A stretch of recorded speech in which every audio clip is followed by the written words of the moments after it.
Well, my name's John Herbert. I'm a product manager with Stark Airs. My portfolio includes the pumpkins, which we're going to talk about today. Okay, my role as a product manager is basically identifying new varieties to bring through, and on top of that, identifying where they will fit in the market. And that involves fairly close cooperation with the breeder, looking at his breeding trials, selecting from that, taking it to semi-commercial status and then to commercial status. The market in South Africa is broadly divided into fresh market, which is marketed in bags, largely 35 plus kilogram bags, and the processing market, which is marketed as loose fruit and paid for per weight, per kg. So the most important characteristic always should be yield, because that's what the farmer is actually selling. Second point will always be quality. If the quality is not good enough, the farmer can't do anything with it.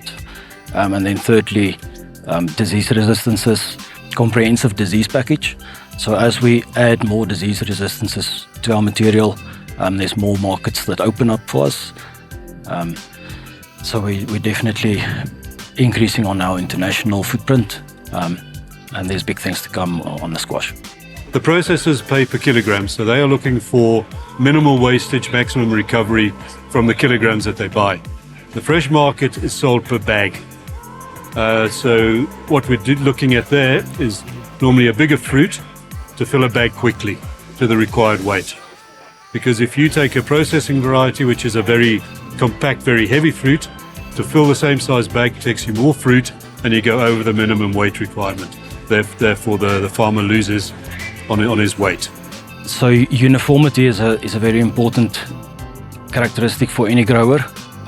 And to get the uniformity in a hybrid, you need pure breeding lines. That's why we need to develop them up to a F9 generation, which means it's been self-pollinated for 9 generations. Okay, this is Star 7022, it was actually our second commercial release, exclusively for fresh market. It's a fairly deep fruit, as you can see. It's got a fairly smooth skin. The ribs are fairly shallow, and the shallow ribs are important in that it aids recovery when it's peeled. Inside, you can see it's got a fairly large seed cavity with a relatively thin flesh, and that in turn means that it's a fairly light fruit compared to some of the others. Important features is the very small blossom end scar and the thick flesh above the blossom end scar.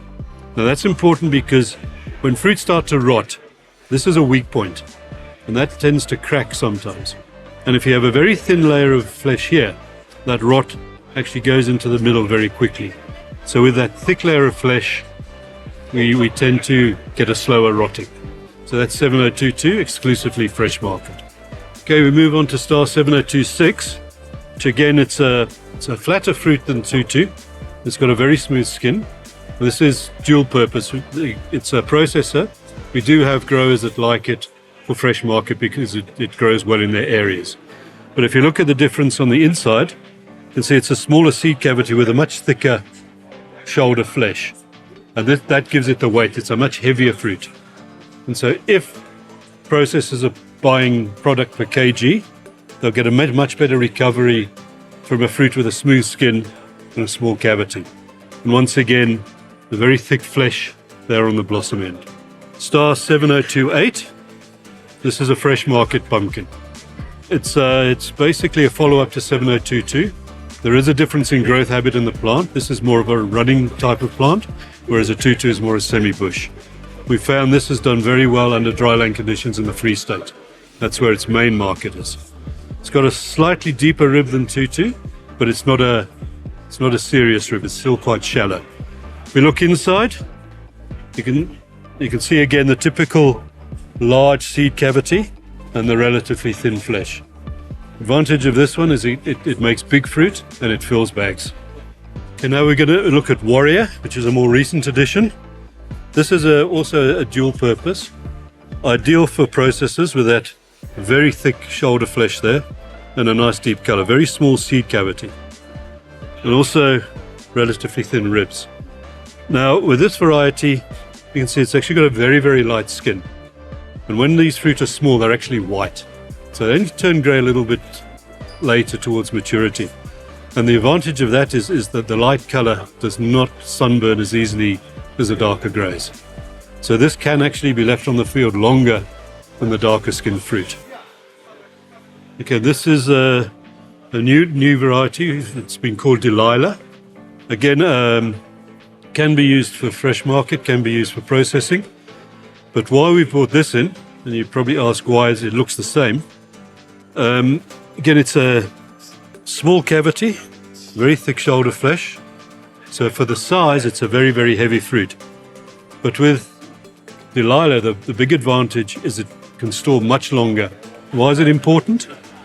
It's important for growers in the colder areas, like as in the Free State. They can only produce pumpkins in summer. Other places like the Bosveld and frost-free areas, they can plant much later and send fresh produce to the market. The colder areas have to harvest their product by about March, April. After that, it's too cold. And if those growers want to market their product from March onwards through until probably about October, even maybe into November, when the prices tend to be higher, those growers, it's essential they have a storage capacity of 6 months plus. And the longer storage life of the pumpkin means the grower can manipulate the marketing to take advantage of higher price periods and then miss out the lower periods. We used to focus on the local market, but recently we started to market into the international market. This is the last one we have on display here. This is not used in the South African market. This is a variety that we sell in South America, particularly in Chile. That market wants a huge fruit. And this is what this is. Again, you can see it's got quite a large cavity, so it doesn't have a huge amount of weight. It stores reasonably well under Chilean conditions. They don't need to store it for as long as we do. But what it does do in the South American conditions, consistently high yields, consistently big fruit, and the resistance to rotting against their standards is much better. So this is taken off in South America. The flesh color probably not deep enough for what we require in South Africa. So this is a South American variety, and I believe it's going to remain a South American variety. I don't think we're going to use it.